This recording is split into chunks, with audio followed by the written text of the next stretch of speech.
Okay, today I have Melissa Peterson with me. Melissa, how are you doing? Doing great. How are you? I'm doing fantastic. Now, can you tell me a little bit about yourself? Yes. So my name is Melissa Peterson. I am an attorney, I'm a health coach, and I'm a fitness instructor and a mom of 10 children. Okay. And why don't you tell us all about your journey to finding the carnivore diet? What kind of led you to it, and then how Yes. things went when you went to carnivore. Okay, so I grew up in Iowa. I've always been a driven person, like a high achieving person, which has not always been the best thing for me, but that's how I was. I've always pushed myself hard academically and personally. Eventually, after I went to law school in Iowa, I have a master's degree also.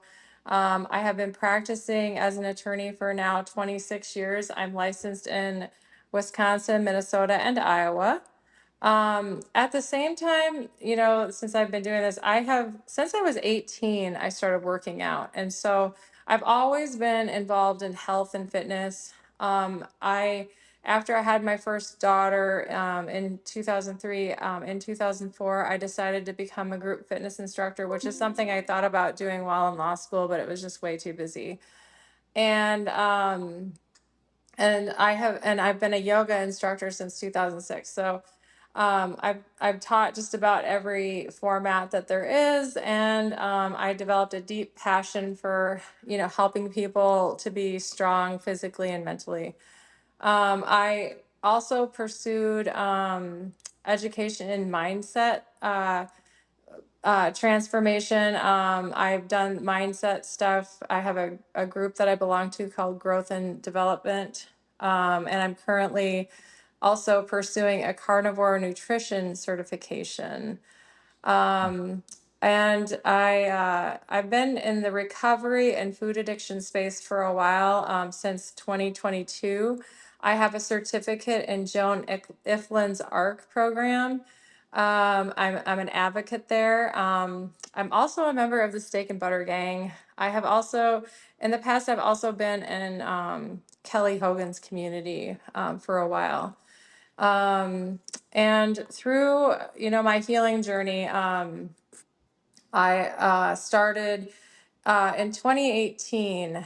Um, I I found out that I had melanoma, and it was on my breast. And I have 3 out of 4 grandparents that um, have cancer. And up to that time, I had been a quote healthy eater, which whatever was declared healthy by you know um, major health organizations, the government, whatever's healthy, right? Like don't eat fat, eat like 7 or 8 servings of bread a day, So I was healthy. And then I would, abstain in eating sugar and candy and things like that, like maybe once a week. But then I also had significant trauma. I was in a toxic and emotional and stressful relationship for several years. My weight went up and down with that, um, because I would just eat to cope. And so, prior to finding out that I had the cancer, I did my best being healthy. I always taught class. I always showed up every day for all of my stuff. Full-time attorney. I actually have my own practice. I have an assistant that works for me full-time, and then all my kids. But that was a really hard time in my life. That's how I got, where I was.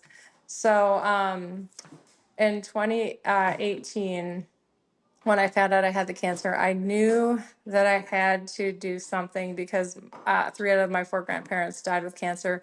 My dad also had thyroid cancer, which honestly could have been because he worked for the city and he was the one who put fluoride in water. And having that firsthand exposure could have been something because nobody else has really had that.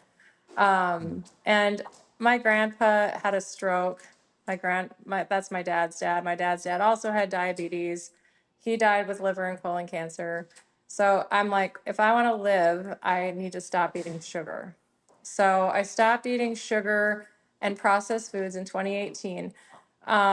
It helped a lot, but I still had problems. So when I was in my early 40s, because I'm 50 now, I started getting like pain in my hands. And so one of the things that I had to do, I went to like an osteo uh, doctor, and they told me, oh, women of your age, they just get that, it's arthritis.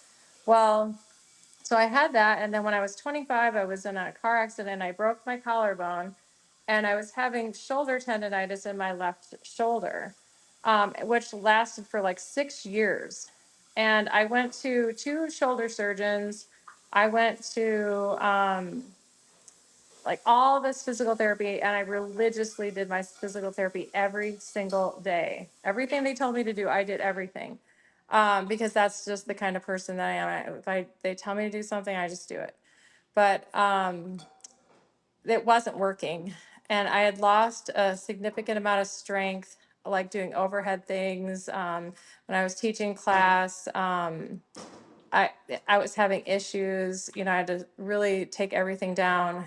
Um, Also, prior to starting carnivore, I started getting around all the same time. I started getting. My dad has like eczema. In fact, he moved from Iowa to Florida to because supposedly that helped him. I don't know, but he still has a lot of issues, and I don't know what creams and things he has to use, but he's not a carnivore. But I started getting like this scaly skin right here. And so I decided to, I was talking with somebody who told me, hey, I was doing fasting. And they're like, if you put carnivore with fasting, that would be really, a big thing to do with your body composition. So I'm like, I did it at first for body composition. I found out that one of my best friends, and is my best friend, that she was a carnivore. And I'm just like, for years, I would give her vegetables out of my garden because I had like this 2.5 acre vegetable garden. And I ate a lot of vegetables and some protein, including meat, between 2018 and 2022, when on July 1st, I went exclusively carnivore, and I've been carnivore ever since. But the carnivore diet was very helpful with body composition. But what I did not know is that it would clear my skin.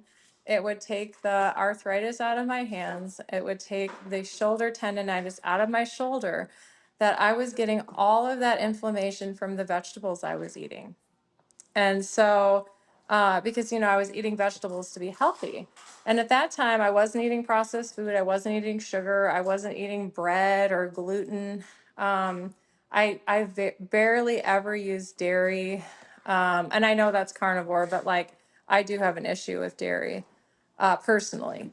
And so, I was eating clean, but I didn't realize that the vegetables, that's all I did was take that part out. And then all of a sudden my problems were gone. And not only that, but since removing it, I have healed my shoulder, but now I can lift more weight than I ever could even before all this happened. I feel like it has put on a lot more muscle mass for me. Um, my body shape is different. In the past, when I would lose weight, like the first thing that would go, I would look like a skeleton in my face, and like my chest would be small. And I'm not my chest is big or anything, but it doesn't shrink like it did when I wasn't doing carnivore. So like the fat from carnivore just puts all the fat in the right places in my body, where I want it. And so I noticed that. So it was a huge thing that I did. And but it wasn't like the end of my journey though. I have tried a number of things because of the trauma and other things in my life. I used food as a coping mechanism, and The only thing I have to say is that when I do something, like when I got rid of sugar, I've never cheated. I have not had a lick of sugar or processed food since 2018. When I started carnivore, I was carnivore. I never cheated. But in December of 23, for a while, I added back in some fermented food because I started working with Sean Amara and I followed like his protocols. And I lately I'm not feeling the love for the fermented foods, so I haven't been eating them just because I don't want to. There are times where I did want to eat them, so I don't know if that's my body saying, "Hey, don't do it now." But like occasionally, I will eat fermented foods in very small amounts just to get microbes for my gut. Um, and so there was that. um Also, i I got out of my marriage in 2022. In 2023, in that summer, before I started using the microbes, I started going to a naturopath because I learned that as a victim of trauma, my body started relaxing. And so all of a sudden I'd be, just doing things. And I've always been a highly energetic person. And I would almost pass out like, oh, I got to go sleep right now. And I'd ask my assistant, like, hey, go get me Zoom for court because I cannot drive to court. And then I would sleep until court and then I'd get up and do my hearings. And it was horrible. And I didn't know when that would hit me. And so I started, working with a naturopath, and that really helped. But I stayed carnivore the whole time. And what was really interesting is I know I have cortisol issues, and I get sometimes cortisol spikes, which is something that trauma victims can have. And so I was doing a cortisol test, and I did eat an apple for my cortisol test because you had to have some carby thing, and I chose that versus bread and other stuff that sounded worse than that.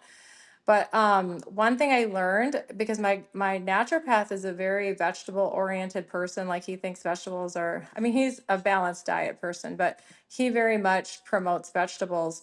And he said to me that I did not do very well on that carb test, and that carnivore was probably a good fit for me. And so that just fit in like everything that I have done on my healing journey. And I've been very devoted to it. Also, since then, you know, I've also done better on my sleep, so my stress lessened because I've moved on from a lot of things. I've worked on my trauma. Um, I uh, I get more sleep at night. And so I think that's huge too. I've maintained carnivore, and I have a lot of high energy. I work out at F45.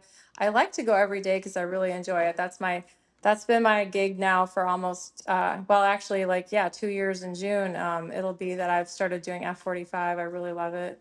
I still teach classes, usually like a body pump like format. I have been trained in body pump, and I did it for a long time. But and sometimes insanity format or a hit format.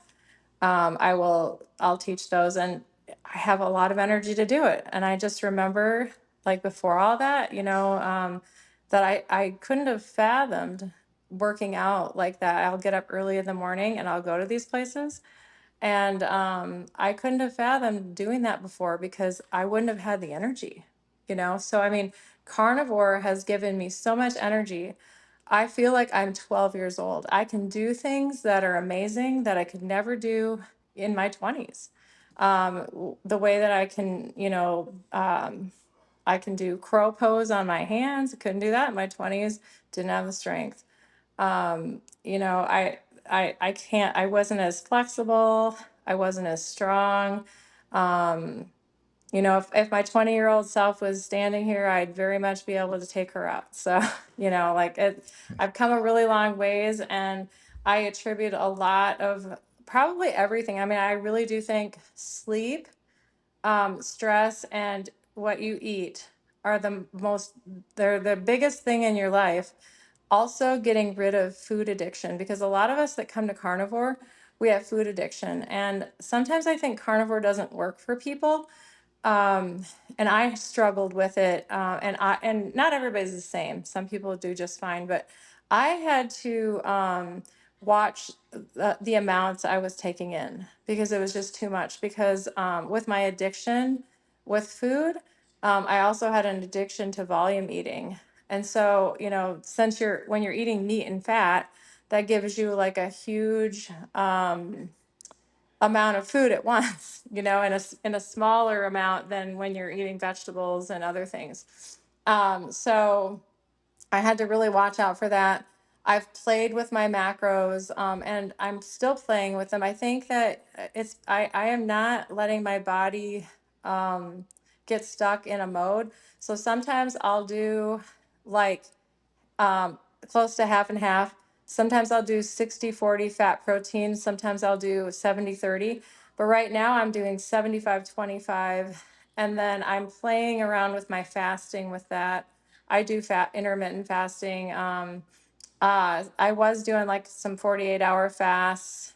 And now I currently, like this week, I started doing like an 18/36. So I eat like an OMAD, one meal a day, lunchtime, next day's dinner time, next day's lunchtime. And I'll maybe do that for a couple weeks. And then I'm going to play around with like the fasting um, and the macros again. But like, I feel like I'm always tweaking something just so that my body doesn't get used to it. And Mm, and then I just keep having results from all that. So that okay. would be in a nutshell, like my carnivore journey. Yeah, so that's a great story. Now, can you kind of tell us a little bit about how you transitioned into health coaching? Was that before carnivore or after carnivore? Or After carnivore. So the teaching, the fitness classes I've been doing since 2004. So that was way before I ever went carnivore.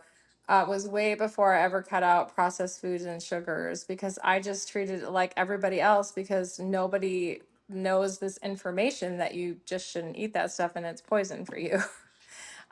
But the coaching I transitioned to just because so when I started going on my journey in 2018, getting rid of the processed food and sugar, um, I went on a spiritual journey then too. I became a Christian in late 27, well, no, mid 2017, May of 2017. And that did a lot to, that helped my, that helped my mental health a lot because I would have anxiety and depression from the trauma that I was sustaining. Um, and so when I had that, that was a big help. And then I think that was part of me finding um, myself with food. I don't know if you've ever heard of, there's a plan called the Seven Systems Plan by Dr. Pat Luce, and he is mm, a chiropractic doctor and he advocates for basically a clean diet and vegetables and meat and legumes and all the stuff, right? So I followed that plan for a while until I decided to go carnivore. It was a good plan, and there's a lot of things like even with the fermented food I learned there. I learned all about other aspects like the circadian rhythm and sleep and stress and you doing hip movement is optimal for losing visceral fat. I learned about visceral fat, um, and working with Sean O'Mara that way. But all of these things I did, and I started listening to Kelly Hogan also has a certification through Jonah Flynn's group. And when I was in the steak and butter gang, I worked with one of the coaches, and she said to me, because I was telling her that I was like having a hard time, like eating too much food. Like I could eat clean all day long, like I could eat carnivore all day long, but I was having trouble because I did not understand how. my trauma, how cueing, like when you go to social situations and stuff like that, and stress could lead to me eating food to cope. And I did not understand that relationship. And so my coach had said, "Hey, it sounds like, you should look up Joan Ifland." So I started watching Joan's videos. I'd heard Kelly Hogan talk about Joan and that she was in her certification. And I decided that I would, in 2022, I decided that I would join Joan Iflin's group as a person who was studying to be a coach. And so then I started leading hours in her addiction recovery community, the ARC. And I'm still there. It's a great community. I think one piece that we are all missing, and this is why I think coaching is really important, and that people should find a coach and they should find a mentor or they should join a group, because we are like the five people that we are closest to. And so for me, getting into coaching, I went in purely out of necessity to heal myself, and I wanted to help other people. I've always been a person that wanted to help other people. That's why I wanted to be an attorney at a very young age. I did not like seeing injustice. I did not like seeing unfairness. And I've always, been one that to be kind to others. So like I wanted to help myself. I wanted to help people, and and so I've been there, and that is how I slowly figured out how, in my brain, slowly through being immersed in a community where we all don't want to eat that stuff. We don't want to eat processed food and sugar. That's the one thing that's in common there. They're not all necessarily carnivores, but there are some people that are carnivore and low carb. But we don't talk about that in the main rooms there, because we want to all be aligned on the bigger battle, which is food addiction. And so anyway, that got me on the road to coaching. And I mean, I see so much and I feel really bad every time like I go someplace, or like even my children, my ex-husband does not feed them clean. Not even, I mean, even if he wasn't feeding them carnivore, I don't feed them carnivore because I could probably never get them to do it. But I mean, I try to give them healthier options, more low carb stuff. They still eat vegetables and things like that. And sometimes they even eat junk. But like they're getting fed junk over there. And I've learned about like addiction, and like my kids, it's such a touchy thing, because we come off of processed food and sugar, and you get withdrawal symptoms, just like if you stop using caffeine, people get headaches and things like that. Same thing happens when you get off of processed food and sugar, but people don't do it long enough to ever realize that they're having it. The emotional distress that we can have, that you hear some carnivore psychologists talking about, things like that. I mean, I don't know, all of that stuff is real. And I think even the bigger battle, like, you can ask people to stick to a meal plan, and carnivore might be a little difficult to stick with at first, but eventually, like, it's so easy. I just love it. I don't crave anything. I don't crave the stuff that I used to like. I used to like nuts. I used to like vegetables. I would eat fruit, but I actually got rid of fruit before I ever got rid of vegetables, because I knew that triggered me to eat sugar. So I was already a carnivore when I started Joan's community, and I wanted to coach. So that's why I took her certification. And I just keep, educating myself and helping people, just because, I mean, the more we know, the more power we have. And it helps with the brain, because you have to teach the brain how to, reject the stuff that you don't want, because, right now it just craves it, and it'll do anything it'll to get you to eat that stuff. And people lapse all the time, and I'll call it a lapse because it is. We don't tell alcoholics to drink, to sip alcohol. Oh, just have a sip. You know what I'm saying? But when you go to the grocery store, that's all that's in front of you. That's all, you go to a party, oh, here, have this, and if you don't, then people are like, oh, come on, and It's you have to find a community of people, and if you don't have a community, you need a coach. Because you need someone that is going to keep you on the path of, sobriety, the path of health, to be a sounding board, to give you tips because they've been through it. And that's what I do. So, and that's how I got on it. Also, too, like this year, I decided to compete for the Ms. Health and Fitness contest, and I think there were like 33,000 people, and I made it to like the top eight, and that was the end. But that was really cool. It was something that I think that I needed also for my healing because I'm a giver. I'm not a very good like receiver, and that like forced me to do receiving. And all these things made it so that I don't really have to think about food every day. I don't have to think about that, where is my next fix? Where's my next meal? I mean, it's just something that I inherently just do because I need to. And that's always where I dreamed of being, but I didn't think I'd ever get there. But I did. And it's from all the work that I've done um, with the content of my diet, but also mental, because I would agree with Joan that you know how they say you are what you eat, and like 90% is what you eat and 10% is exercise.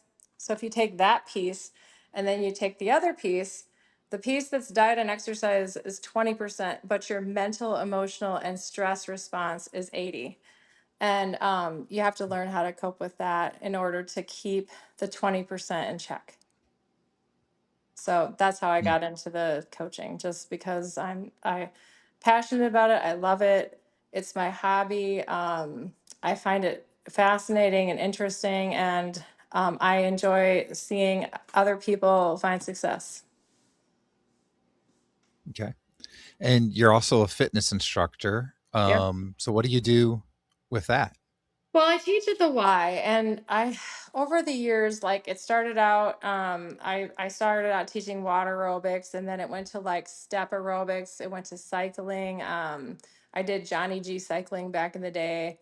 Um, Kickboxing. I've done turbo kick. Uh, I've had kettlebell training. I've done Pilates classes. I'm a yoga certified person, and I'm still I do yoga stuff all the time. Yoga certification classes. I like that. I'm not a very good person that likes yoga. I would much rather do like hit or weightlifting. But as I've gotten older, I have realized the benefits of yoga and maintaining my youth. And so I would tell people that yoga is probably the best thing that you can do to do that out of any exercise. I also had a Les Mills body pump certification, but because I stopped teaching at a club that had it, eventually they just take that away from you. But there's this format called RIP that's identical to body pump that I teach. And I'm currently still teaching that at the Y in Red Wing, Minnesota. And then I just teach whatever. I mean, sometimes I'll teach a yoga class. Uh, right now I'm at a point in my life where like there's so many activities with my kids, and I love F45. And in fact, I live in Wisconsin, across the river from Red Wing, Minnesota, and I drive up to the Twin Cities area to do F45 in Stillwater and Woodbury because they don't have one closer. But it's my favorite format, and my kids are aged 22 to 8, and my 14, almost 15-year-old, he'll be 15 in August, and my 13-year-old daughter, they go with me to F45, and so it's kind of fun.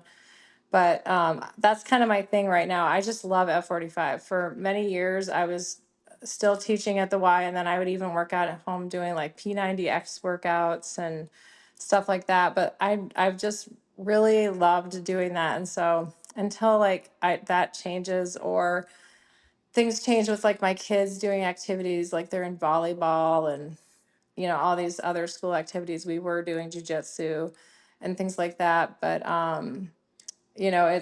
it's so busy that I'm just getting in some body pump well, rip classes currently. Okay. So let's go back to the health coaching. If somebody is watching and they are interested in reaching out to you for health coaching, how is the best way for them to contact you for that? Well, they could email me, which is Melissa, Melissa, at P as in Paul, L as in Larry, F as in Frank, lawyer.com. Or they could find me on Facebook or Instagram. I have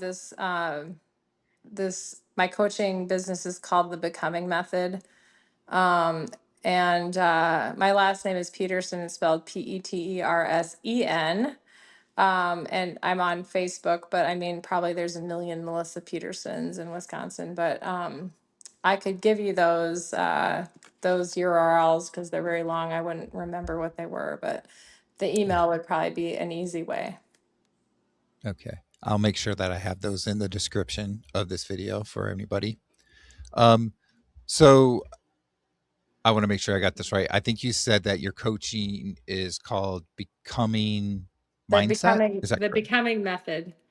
Yeah, Method. I'm because sorry. it's Okay. like a transformational thing, like you transform as a person in every Mhm. aspect, and your mental, emotional, physical, spiritual, even, I suppose, ways, you know, and because if you don't change all of those things, and you don't grow as a person, then it's really hard to just change your diet because, 70% or more people in the United States are obese. And if you ask them, would they like to be fit? They would say yes, but they're not. You know, you can tell people to follow an eating plan, and for a while they can, but then after a while they don't. Well, why is that? And it's because we need to heal and train the brain to do something different, to stay on those things. And so that's where I'm different. And I also, because of my training in the ARC, um, I treat coaching differently. There's no cookie cutter plan that I put anybody on. We do everything. Like I have people like if they tell me, yeah, I'm really not in the mindset to like focus on my food right now. Okay, well, let's work on your mindset. We Mhm. won't put you on a food plan right now. Or hey, can you at least just put in like my fitness pal what you're eating? You know what I mean? And then you can, let's focus on like changing our thought patterns. Let's focus on finding ways to cope with stress that are healthy, things like that.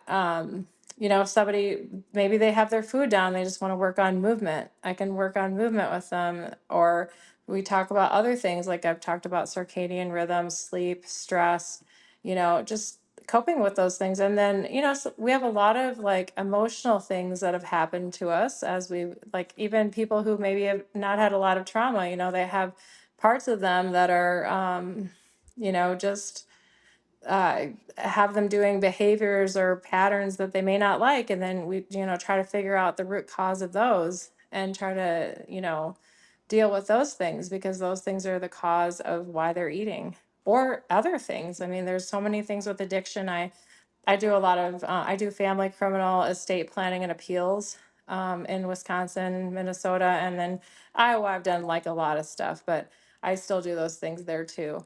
But I did more back because I started practicing law there before I moved to Wisconsin, and then I live on the border, so I've got all three. But I work with a lot of people that have addiction issues, and food is no different. And maybe it's even more tricky because we don't sell meth and we don't sell cocaine on the street corner or at the at the grocery store. We that stuff is like illegal and illicit and it's hidden. But like, when you go into the grocery store, it's right in front of your face, first thing you see when you walk in.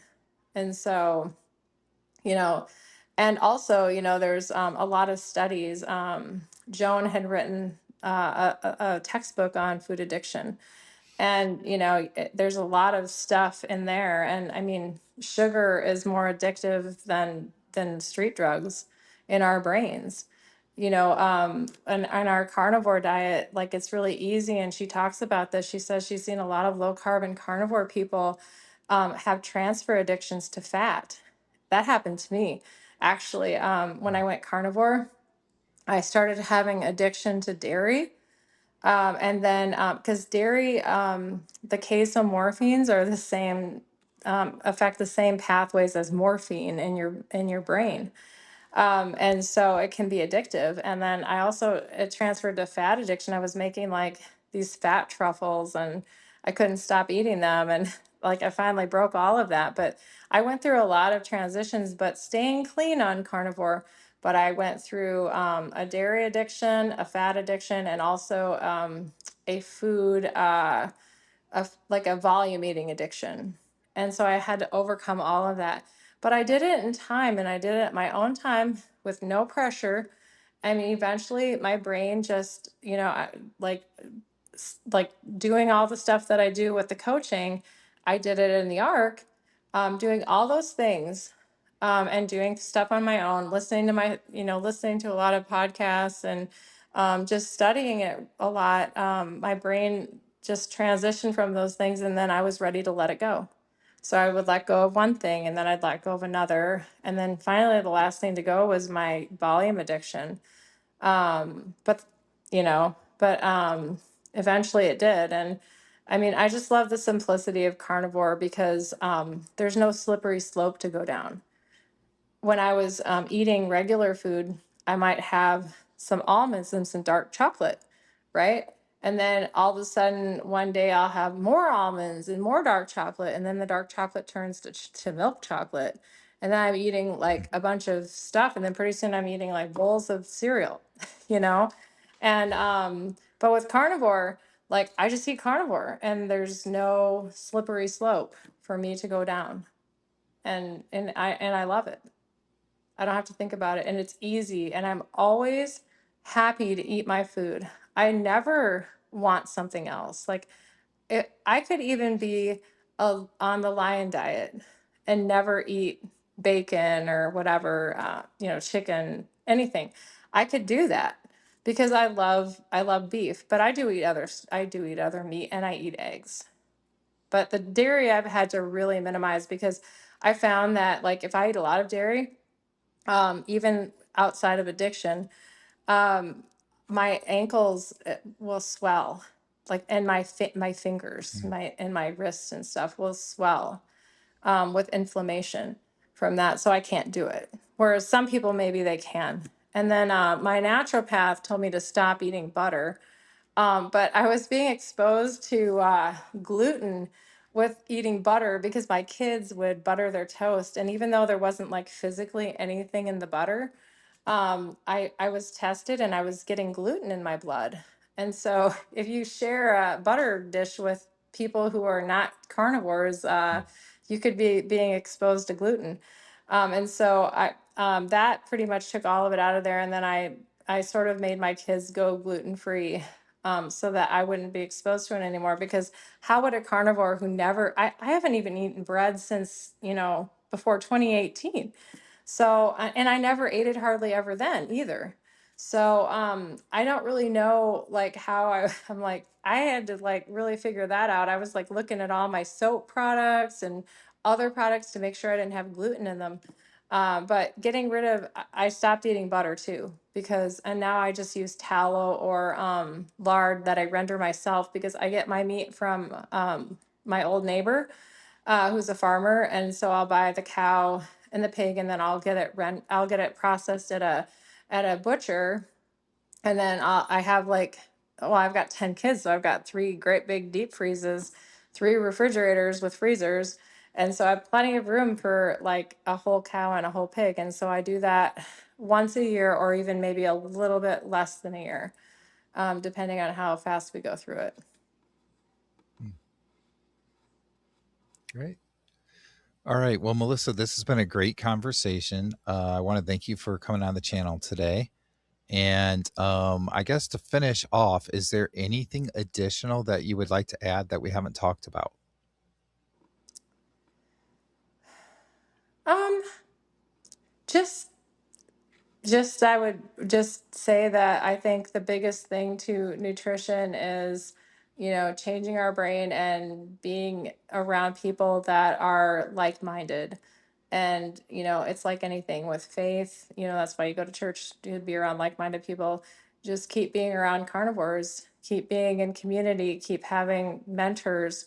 Because if you're struggling, even on carnivore, to lose weight, there's probably something that a good coach can fix for you. Okay. Good advice. All right. Thank you, Melissa. Thanks.